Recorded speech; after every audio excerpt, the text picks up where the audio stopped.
Hello, welcome to the 13th Man podcast. I am Abraham Abhishek.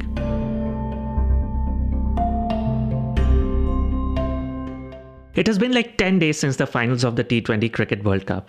England won, Pakistan were runners-up, West Indies did not make the Super 12s, where India beat Pakistan, Zimbabwe beat Pakistan, Netherlands beat Zimbabwe and South Africa. Then Pakistan beat everyone else and made the finals. Also, Afghanistan nearly beat Australia and Ireland beat England, who won the whole thing eventually, as we know. Yeah, that's just the kind of World Cup it was.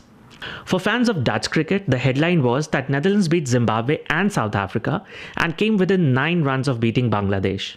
Also, very importantly, they finished in the top 8 and have therefore automatically qualified for the 2024 T20 World Cup in the West Indies.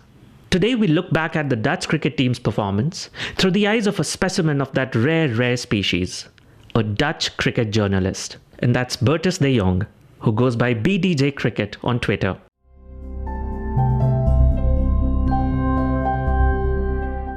So Bert, are you Dutch? Did you grow up here in the Netherlands? Yeah, I am Dutch. I was born here, but I grew up when I was very young in the States, and then latterly in the UK. Which is where I got this horribly Pommy accent from. So yeah, I did my most of my schooling in the UK and played a bit there, and moved back here about 12 years ago now. So what's it like being a cricket fan in the Netherlands? Well, being a cricket fan in the Netherlands is pretty gratifying because yeah, there's still a thriving, if small, cricket scene here. Games are generally free, and yeah, especially these days, with the ODI League, you get some genuinely exciting cricket being played over here and some genuinely huge teams. Being a fan of the Netherlands, of course, is perhaps a bit more of a mixed bag. And what's the cricket scene like here in the Netherlands? What kind of people play it? What kind of people watch the sport over here? And how many, if you have an idea? Well, it's small, of course. It's a minor sport in the Netherlands, but it's small and it's changing. So a lot of people don't realise that cricket's been played in the Netherlands for well over like 150 years, but it never really was sort of democratized and popularized in the way that football and later hockey were. So for a long time, it looked very similar to how cricket looked in the UK maybe sort of 100 years ago even, which is that it was played really by what I guess you'd call the leisured classes. And it was seen as a bit of an eccentric pursuit. That's changing in the Netherlands as it is throughout Europe, of course, because of demographic change, which means that it's always been a sort of a minor sport, but now it's sort of also a minority sport in a way, in that of the people that play cricket in the Netherlands, I think at this stage probably a majority would be what in the Netherlands you'd call sort of Nieuwe Nederlanders. So immigrants, especially from the subcontinent, and their children. So that's really, it's changed the culture here quite significantly over the past few decades. In that, yeah, what was originally quite a sort of exclusive and elitist pursuit is now something of a melting pot. So yeah, there's a substantial sort of subcontinental community sort of that contributes hugely to the cricket scene here now, combined with what's a sort of very sort of established and what has been in the past a very kind of conservative and elitist established Dutch cricket scene. So that's sort of culturally that's been a challenge for Dutch cricket, one which hasn't always been able to rise to, but I think is better now than it was. And then, of course, you also have the contribution of the Dutch diaspora. There's an enormous amount of Dutch people. It's a small country, but of Dutch people, a lot of them live abroad in cricket-playing countries, so South Africa, New Zealand, and Australia. And of course, because those are all in the Southern Hemisphere, what you do see is an awful lot of people that have family connections in the Netherlands from those countries that also play here in the northern summer. So what you'll see if you look at an average club side in the Netherlands is that you'll have, say, a few players who, if you go back hundreds of years, you'll see the same names on scorecards, sort of going all the way back to the war. and before. And then you'll have sort of some blow-ins from say South Africa or English expats or from Australia or New Zealand, sometimes hired in as pros, and then an awful lot of people with a background from the subcontinent. So it's a very mixed scene. And it is growing slowly now for the first time, at least in the men's game. In the women's game, it has stagnated somewhat, certainly compared to say 20 years ago when the Netherlands were a fairly serious team in women's cricket and very competitive. But that has sort of been left behind. But in the men's game, it's after a long period of stagnation is beginning to grow again. How well does the national team or the national team over the years have reflected the domestic scene, the club cricket here, in terms of the kind of cricket played, in terms of the player pool, how much of it is drawn from the local domestic scene? Well, that varies enormously. In the past, it's been I guess probably more representative, but at the moment it depends. There's essentially two things. Firstly is that you have a greater deal of sort of global mobility in general. So you see more diaspora players competing, firstly in Dutch cricket in the domestic scene and also pushing for places in the national side. But due to just the fact that you've got now a record, I think 7 or in fact 8 Dutch players in county cricket now, that during the county season, if the Dutch do have international games on, you'll often see that several players won't be available. In fact, often as much as half of the first choice side will be playing county cricket rather than being released for internationals. So if you say sort of how representative of the Dutch club scene is the Dutch national team, it really depends very much on when they're playing. What's it like being a cricket journalist in the Netherlands? Do you have a lot of colleagues or peers to hang out with? Is it a rewarding career? Oh, I'm not sure career is necessarily, say halfway between a hobby and a career is where we're at the moment. I mean, obviously, I couldn't ask for nicer work. There's not an awful lot of us in the Netherlands. It's more or less just myself, yourself, and Rod, Rod Lyle, who I'm sure you and your listeners will be familiar with. But yes, I mean, I can't complain. I have opinions about cricket for money. So, I mean, what more could you ask for? Yes, of course. The World Cup, it just got over, but what a tournament it was. So many close matches, so many unexpected results. And as for the Netherlands, for us too, it was a landmark tournament. Landmark because we qualified for the main round of the tournament. And in the main round, we beat South Africa, we beat Zimbabwe, we ran Sri Lanka close. We ran Sri Lanka close in the qualifiers. And in the main round, we ran Bangladesh close. And very importantly, we finished high enough on the table to qualify directly for the 2024 World Cup. So no more scrapping for the precious few spots in the main round. Did you follow it? And what did you make of how the Dutch went? Yeah, of course, I followed the whole tournament fairly closely. And as you say, it was not just from a Dutch perspective, but I think from a competitive perspective, it's been a phenomenal World Cup, which I think in part is a testament to the narrowing gap between especially the top, the sort of lower ranked 4 members and the top associates. You saw in the qualifying round, everybody went home with a win, of those that went home at all, of course. And I think in part to the conditions, especially in the main round, you saw the larger grounds in Australia and the slightly bowler friendly conditions that you saw, the quality of the cricket and the quality of the entertainment when the weather permitted was phenomenal. I think it's one of the better World Cups I've seen. From a Dutch perspective, it's their most successful World Cup, the most successful World Cup that any associate has had in T20s or in any World Cup since, I guess, Kenya in 2003. So it's a great achievement. It's not the first time they've made the main draw. It's not the first time, of course, that they've beaten a full member at a World Cup. They've beaten England twice. But to achieve a top 8 finish for a country like the Netherlands is a remarkable achievement. And it's credit to the side that Ryan Cook led, that Ryan Campbell has built, that they got there. and all the more remarkable actually because they weren't necessarily at their best, at least certainly not with the bat, through almost the entire tournament. As you say, they ran Bangladesh close, but really I think they would have been targeting to that match. They would have been hoping to, not just hoping, but perhaps even expecting to win. It's pretty rare that you see ahead of a full member associate game that you see analysts calling the associate the favourite, which I saw a number of people on various betting blogs and say in this case probably you bank on the Netherlands to win that game, and they probably should have.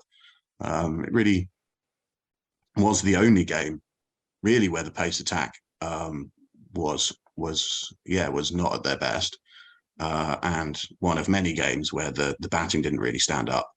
So it's a phenomenal achievement from the team, and all the more remarkable because they weren't necessarily even at their best throughout the entire tournament. So my impression was that our bowling was on point. The combined economy of our bowlers, I believe, was 7.3, which was good, isn't it? And 6 of the top 10 bowlers went at less than 7. So to me, this was a great bowling group effort. What do you think? Was this a case of our bowlers hitting their straps remarkably well? Or was it the fact that this was generally a bowler's World Cup more than a batter's World Cup in terms of the conditions and how much the conditions suited the kind of bowlers we had? Yeah, I think it's a combination of all those things. I think the pace attack, barring that Bangladesh game, hardly set a foot wrong.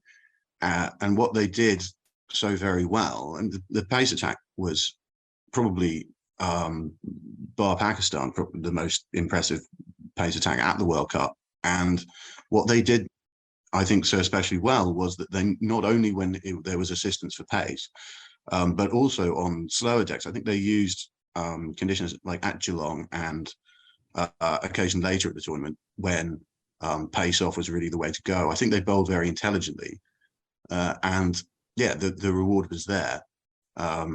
You saw they, barring India, they never once conceded a significant score, and it's phenomenal to see that level of consistency from what was and no credit to the spinners as well, because Pringle and Cherise and Ruda when they got games also stood up. They did like pretty well. So as a bowling performance, I think that's the most impressive bowling performance I've seen from the Dutch, which is what you expect because it's the pace bowling is their strength. They've probably got the 2 best pace attacks in associates cricket. You know, they've got the one they play, and then they've got the one that's on the bench or sitting back home. You've got bowlers at home like Viv Kingma and Ryan Klein and Shane Snater who aren't even making the squad. So it's remarkable depth, and I think they used it very well. Yeah. And I have to say that the side of Van Meegeren nailing those Yorkers at 145 kilometers was so heartwarming as a Dutch fan. In terms of batting, though, well, our batters turned up properly in one match, I think, against South Africa. That match with a very famous early start. But that was just about it. What do you think? How do you think our batting went? And why do you think that was? Well, it's hard to put a finger on exactly where it went wrong. It went horribly wrong in the previous tournament as well. The Dutch have a difficulty in that because their first choice side rarely plays together, that it's hard to work out exactly who is most suited to what role, not just what your best batting lineup is, but also what the best batting order is. I think they suffered somewhat from having too many slow starters too high up the order. I think that Tom Cooper coming in at 5 was probably too low, and Bus coming in at 3 was probably too high. I think he can play that role, but when you combine it with the fact that that Max O'Dowd is being used essentially as a kind of play through, not necessarily an anchor, but certainly a kind of play through opener who's only looking to kick on really later in the game. When he's partnered with Vikram Singh at the top or with Steph Myberg, who have been inconsistent, that you're often in a situation where, then with Bus at 3, Colin, who also takes a few balls to get in, that by the time you've got your better bats coming in down the order, there's too much to do. So you saw Tom Cooper, who had been dominating in warm-up games, coming in at 5 with the side in trouble, and with with so few runs on the board, and getting out, going aggressive early. And then, of course, let's not take away from the fact that there's two teams on the field. The bowling that they faced was broadly speaking extremely good.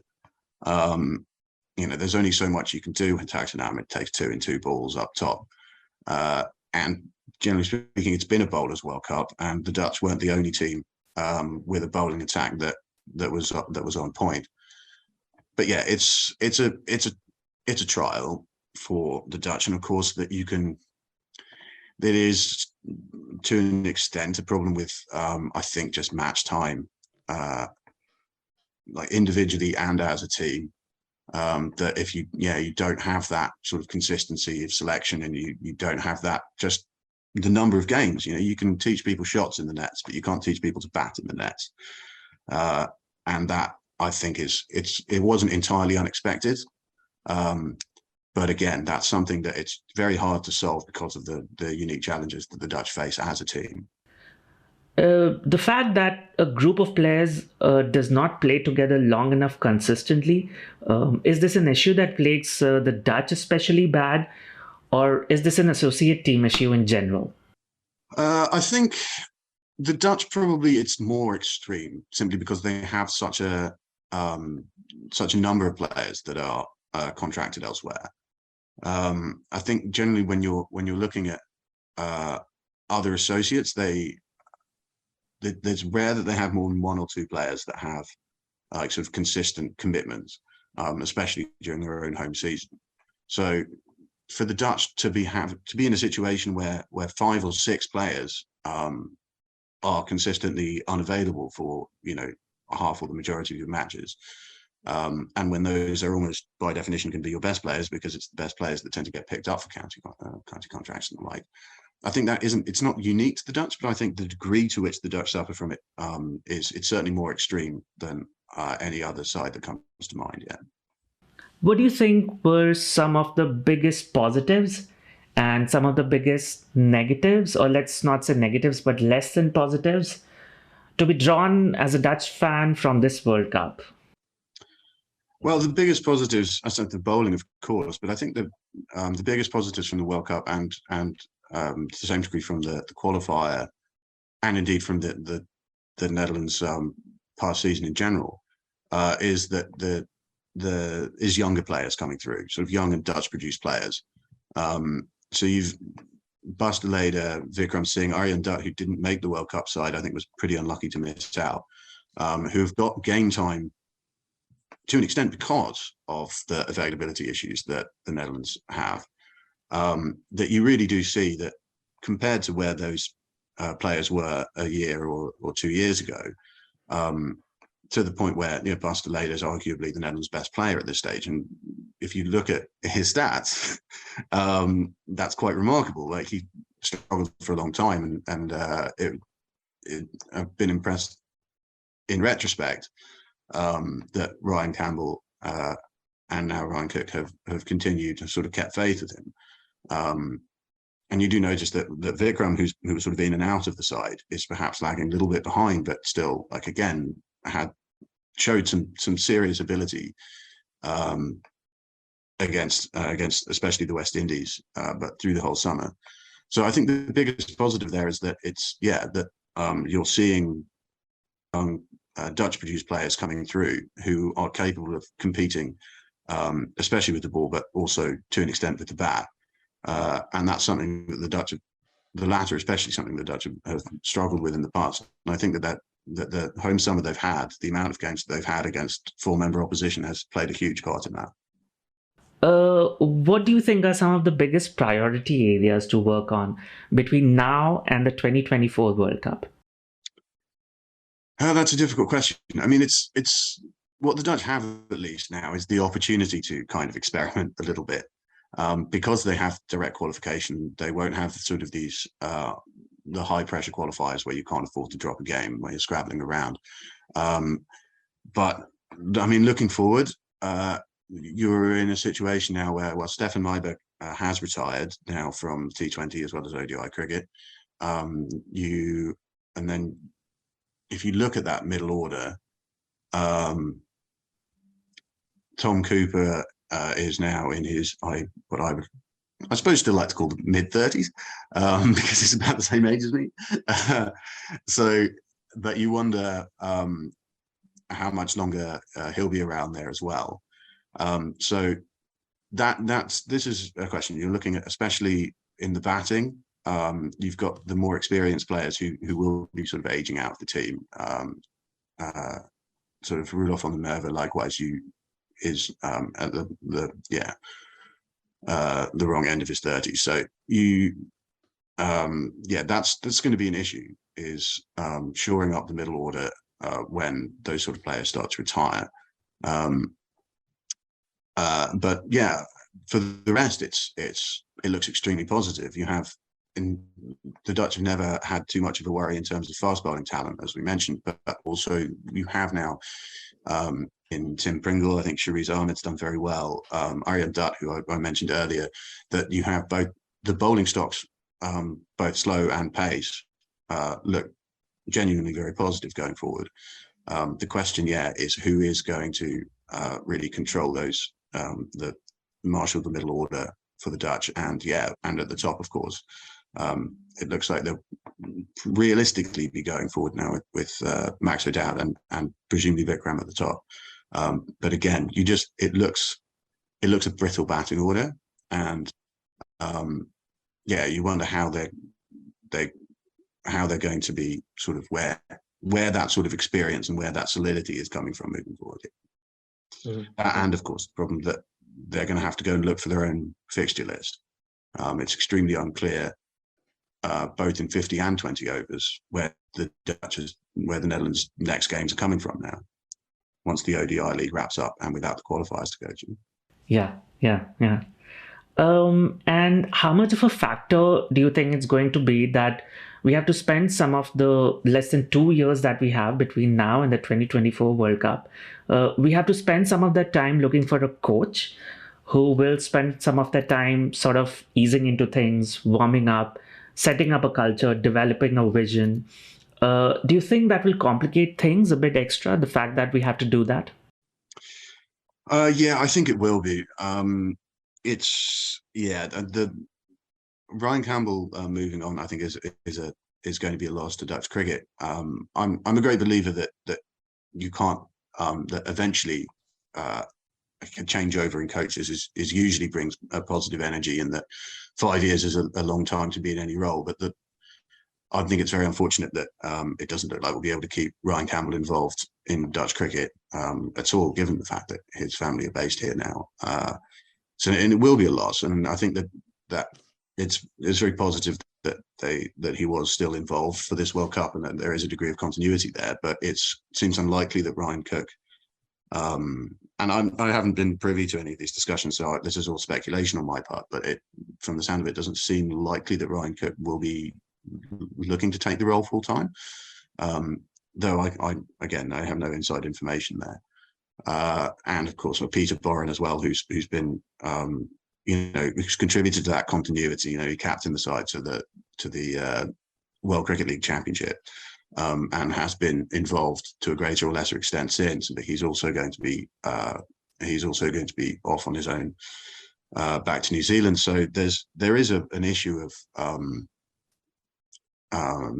continuity with a new captain and likely new coach. And a team that is habitually in flux anyway because of consistent availability issues. So I think you're right. That will be a challenge, and finding the right coach as a fit to that is it's going to be very tricky. Yeah, Ryan Campbell's tenure was a very significant one for the team.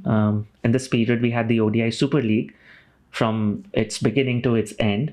Of course, that was marred quite a bit due to COVID, and nothing happened for a year and a half or 2 years. But there was also the summer of cricket, the so-called summer of cricket we had this year. There was a change of captains, this landmark World Cup.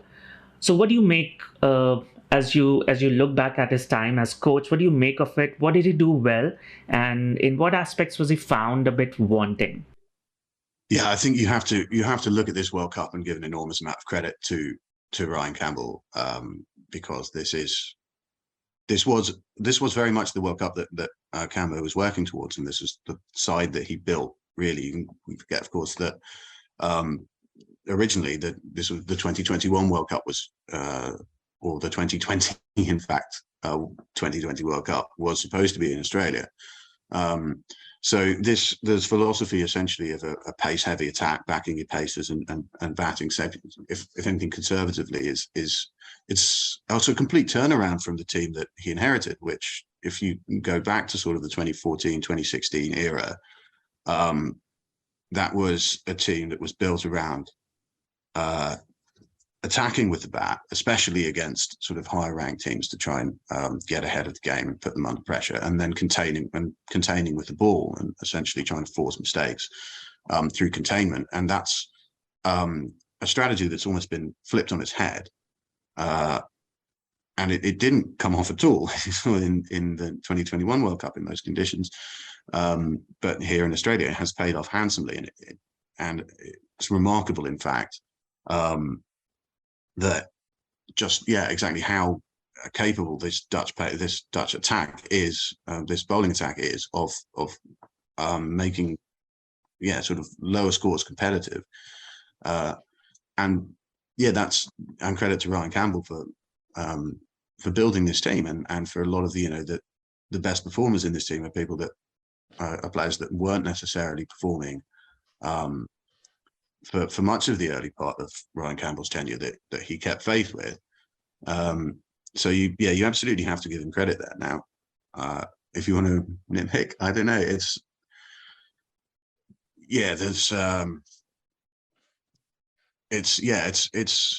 the team definitely is in a better state now in terms of depth and like than it would have been a few years ago. And it was a tough road getting there, and it involved and humiliation at the World Cup. And while the Super League, the Dutch have competed, it should be pointed out that at the end of the day, they've not won any games since the Ireland series. Though I'm not sure, of course, to what extent you can really lay that at Ryan Campbell's door. I think anything else, you could probably lay it at the Vire groundsman's door. But I think it's a tenure that Ryan Campbell can be justifiably extremely proud of. And I think that Dutch cricket owes him more of a debt than I think many people here realise. Yeah, for sure. If his legacy, his contribution was ever in doubt, the results at this World Cup dissipate those doubts. And it was in doubt because I doubted it, as I'm sure Ryan Campbell will happily remind me. That I've been quite happy to disagree with Cambo on selection, on approach, on all sorts of things. And I think that at the very least, that Ryan can quite rightly say, "I told you so." Definitely.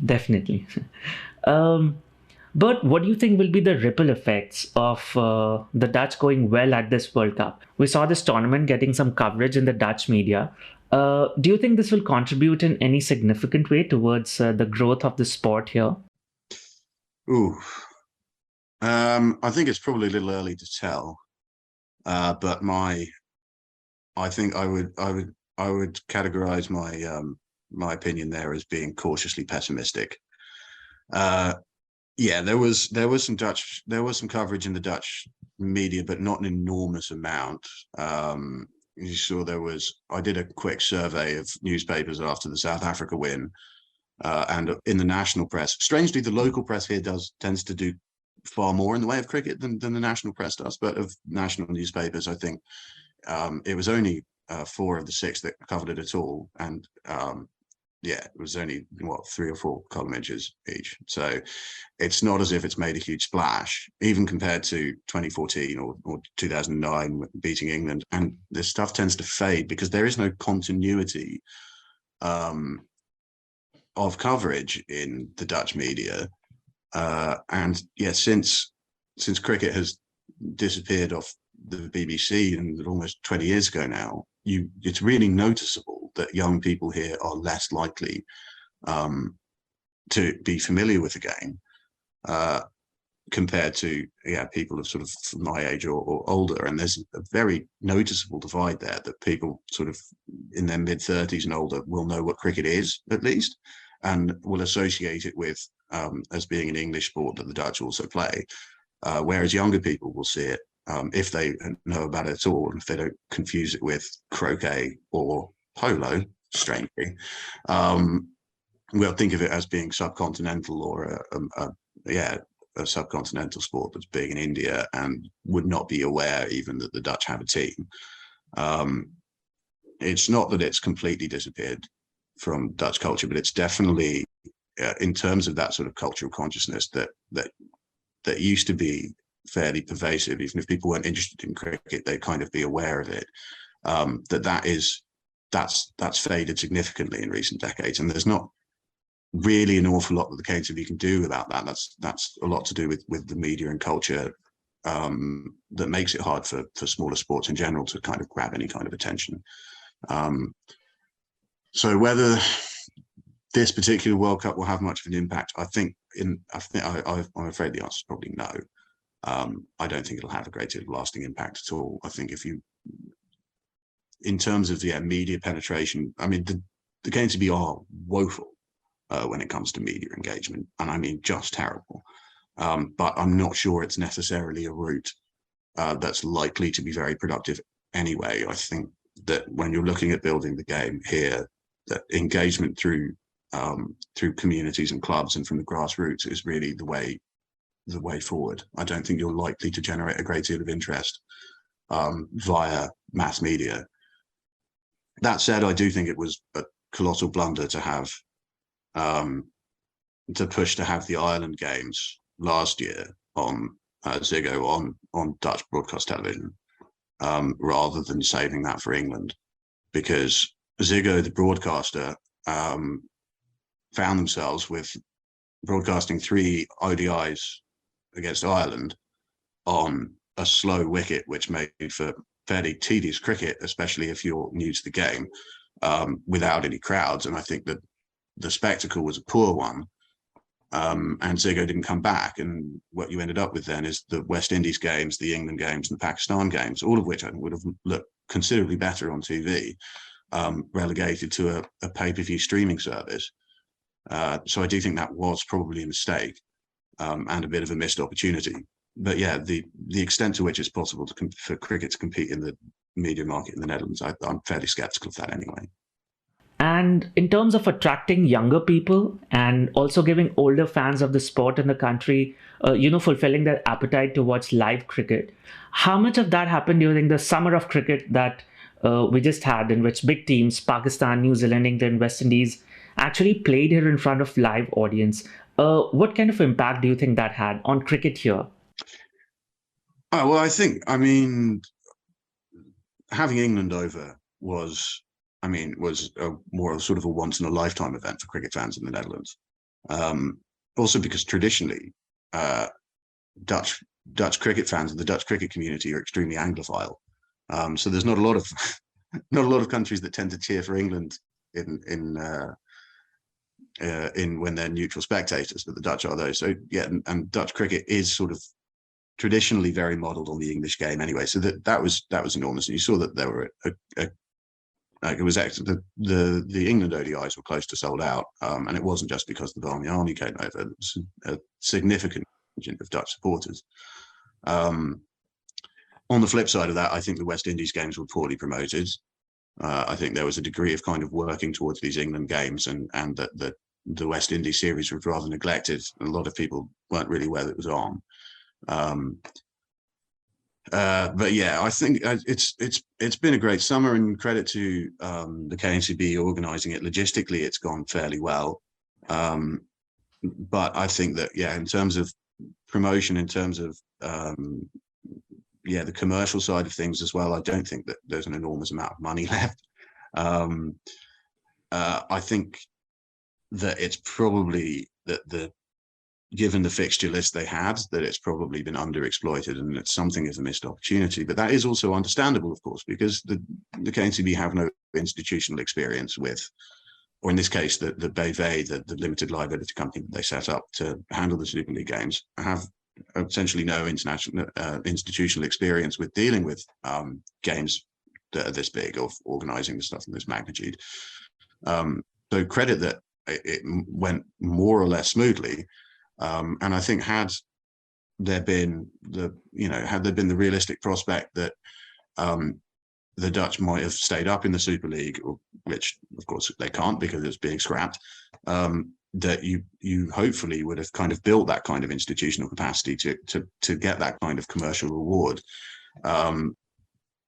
But yeah, that's not likely to happen. But they certainly could have done better. I mean, it's hard to argue with the fact that the Dutch, at the end of the day, played the biggest summer in the history of Dutch cricket, and they did it all without a sponsor on their shirt, which I think is pretty emblematic of just how, of some missed opportunities there, certainly from the commercial regard, but also I think in terms of promotion and the like. What were the matches like as a spectator experience? Did you go to many of them? I was there for all of them. Nice. Yeah, so I mean, England. I don't know if you got along to any of the games, but it was a fantastic atmosphere, as you would expect, with the Barmy Army in full cry. And yeah, so the England series I think went very well. The Pakistan series likewise. I was a little surprised that the first two games didn't sell out. But the atmosphere was fantastic across all those series. As I said already, the West Indies series, I think, was neglected to an extent. It was sort of very noticeable, like sort of empty stands, and there was maybe 1,000 people at each game when you had stands built for, of course, the England series that would have been capacity. So that was a mixed opportunity. Yeah, it's sort of it's been a bit of a mixed summer in that respect. That said, I mean, certainly the West Indies games, the West Indies series was extremely enjoyable. Yeah, so you can't really fault it too much on the logistics side of things. I think the promotion, certainly for the West Indies series, could have been done better. But yeah, I think a passing grade certainly for the game to be on that front. What do you think we should make of the fact that we did not win any of the games? Yeah, I mean, probably not too much. There are a few games. I mean, England, the England series. You're playing the best white ball side in the world.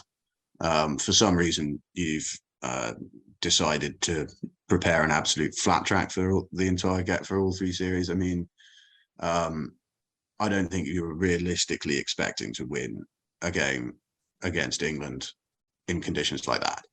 I don't think really that any team in the world, I think England would have probably not quite delivered the curb stomping that they did to the Netherlands in the first game. But I think they would have beaten any team in the world 3-0 on that track, on that wicket in those conditions. I don't think that anyone's realistically going to compete with this England side on an absolute flatty. The West Indies games, I think you saw a few missed opportunities, but again, it was really with the bat that the Dutch, and that's questions of combinations, and again, finding your best batting lineup and the roles that people had, the roles that each bat plays. And against Pakistan, it was again there was the first and the last game where really they got close. And I think what you can make of that is, firstly, you're an underdog in every game. I think the West Indies, you would have hoped to have taken a game off them. And Pakistan, I think that the Dutch played extremely well in the first and last game, and that you might have hoped that Pakistan would slip up as well, and they didn't. I think you run that summer again, and you'd be very surprised not to see the Dutch win a game. So yeah, it's disappointing. It sort of does highlight some of the problems, some persistent problems that the Dutch have, not just in batting, but also getting their batting combinations right. But whether you should make too much of it, well, it also doesn't matter now, because you can't stay up in the Super League anyway. And yeah, against what was essentially, for much of the summer, a second-string Dutch side being able to compete at all against full-member opposition, I think was pretty impressive.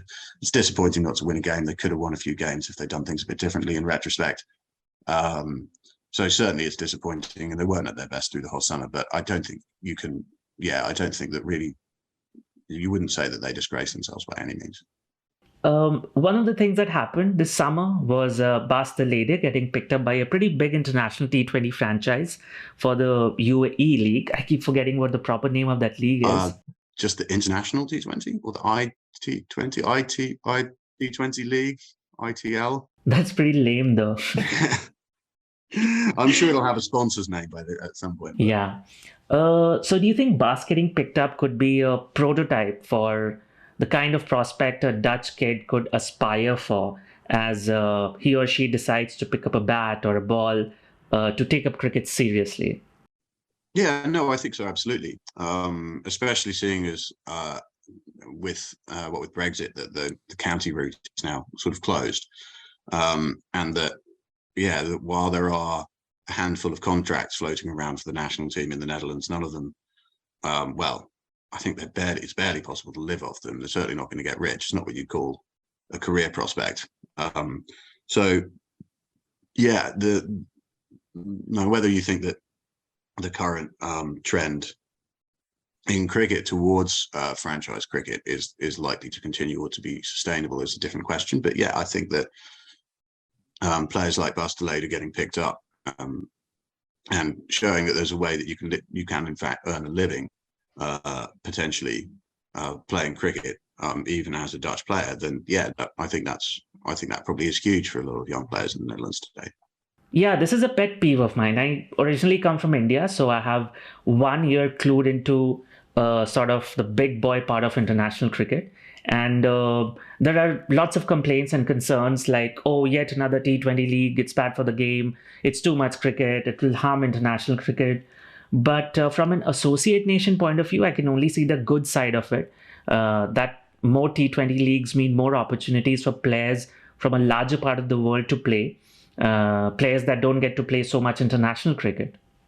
Well, yes and no. I think what the major concern is that if you have a situation where in the long run franchise cricket eclipses international cricket, and where franchise leagues, and especially the sort of ownership cliques that own franchises across multiple leagues begin to wield greater influence vis-a-vis national boards and the ICC. What you have to remember is that grassroots development in associates countries is still done by national boards, and those national boards, certainly the Netherlands is one example, but across the world, like almost all associates, a significant portion of their funding, if not the majority of their funding, comes from the ICC via scorecard grants, performance grants, and that money essentially comes from international cricket, specifically from ICC events. So if you get in a situation where international cricket is entirely eclipsed by franchise leagues, then that is going to be a significant problem for a number of associate boards. And whether you think that franchises will step into that gap, the ICC does a lot less than it used to in terms of development, in terms of organising pathway competitions, in terms of providing sort of academy and support and financial support for associates, but it still does far more than anyone else. And whether you think that franchises and franchise leagues are ever going to fulfill that role, well, frankly, I'm extremely skeptical. And there's certainly a sort of degree of Schadenfreude now watching full member boards experiencing the same sort of questions and the same sort of worries that associates have long had to deal with, and the Netherlands especially had to deal with, in terms of players choosing franchises, or in this case, or domestic cricket essentially, over international cricket because it's more lucrative. I think you're going to see that those issues start to affect certainly smaller pool members as well, and that's something that associates have long had to deal with. And you sort of do kind of want to say, yeah, well, welcome to our world. This is how associates have always kind of had it. But whether I think that's a positive trend in the long term for the growth of the game, I'm again cautiously pessimistic. I think there's a lot of concerns there for not just associates cricket, but I think cricket in the world, in the wider world, in smaller full members as well. And I think it's optimistic to think that franchise leagues are going to do the sort of development work that the ICC currently does to an extent, and that national boards sort of have to try and do with limited resources. So yeah, at the very top end, yeah, it's opportunities for a handful of players. But the fact is that even given the way that the franchise structure works, it's not as if you're expanding the number of players that have the opportunity, because it is still more or less the same players that you're going to pick for every single one of these leagues. So you're going to end up with a huge disparity in earnings between sort of journeyman cricketers who are sort of on the fringes, who might play for national cricket for smaller full members, but aren't consistently getting franchise gigs. And what is basically going to be a few dozen players who end up making an enormous amount of money off this sort of thing. And a handful of them are maybe associate players, but that doesn't necessarily mean it's a realistic career path. If the only way that you can make a living is by being one of the best 3-4 dozen players in the entire world. Mm-hmm. Speaking of development at the grassroots level, speaking of grassroots cricket, but you're the editor of TK Cricket. Could you tell us a bit about the website? Yeah. So TK is a bit of a labor of love, really. It's essentially it's something that Rod and I started after Cricket Europe closed their Netherlands section, in order to basically just keep a degree of coverage, was live coverage and stats and reviews, reports, and basically just keep some degree of an independent voice in Dutch club cricket. But it's, as I say, that is very much the hobby side of rather than the career side of things.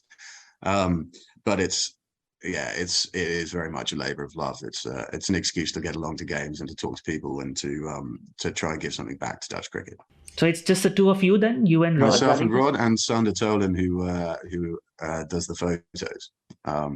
He's a man of enormous dedication. You'll see you can find full match galleries of at least one club cricket game every week, which I know an awful lot of people appreciate. Yeah, but looking at the website, a lot of work seems to go into it. It seems to be sort of almanac of all that is happening in top class cricket in the country. And there is statistics, there is scorecards, articles, there's a lot up there. So it is remarkable that it is just the three of you doing all of this. It's a fair bit of work, and I must say it's probably not quite as streamlined as it might be. But yeah, what else am I going to do on a Saturday afternoon? Yeah, true. Fantastic. You had begun to talk about this. I would like to close the conversation with your thoughts on this.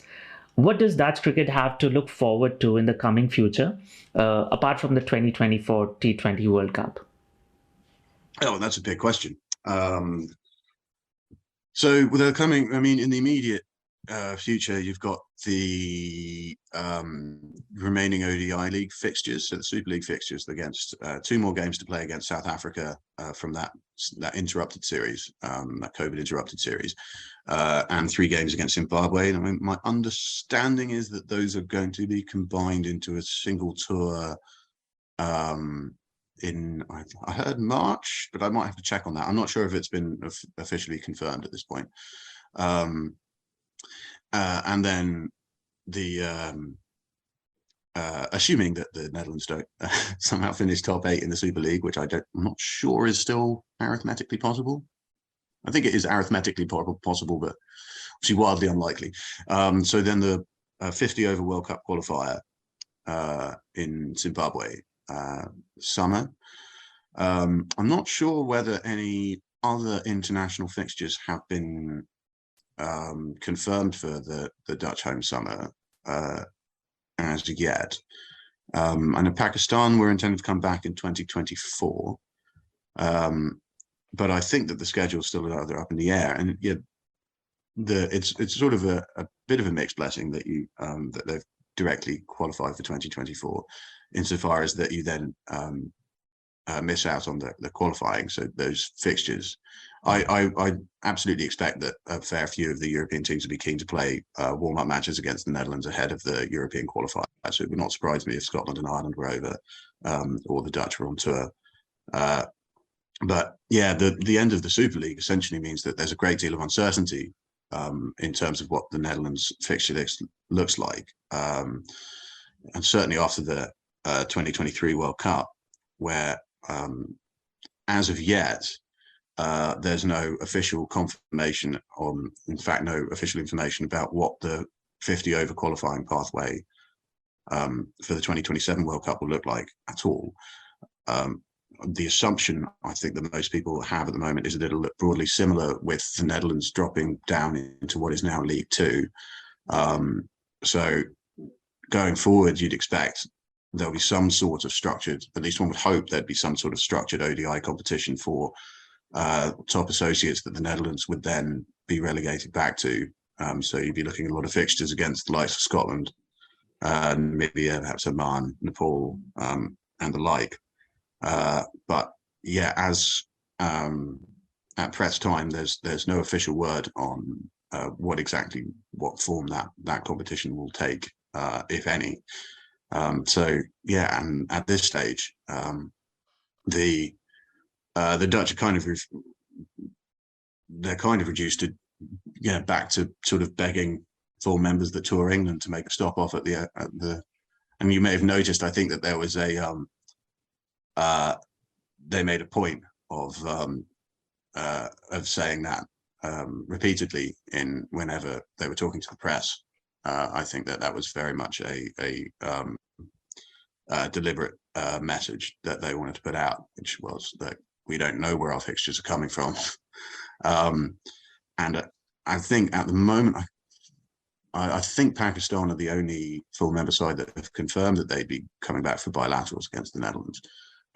So yeah, at the moment it looks like it's back to associates competition, and then in terms of full member matches, it's you're begging for scraps again.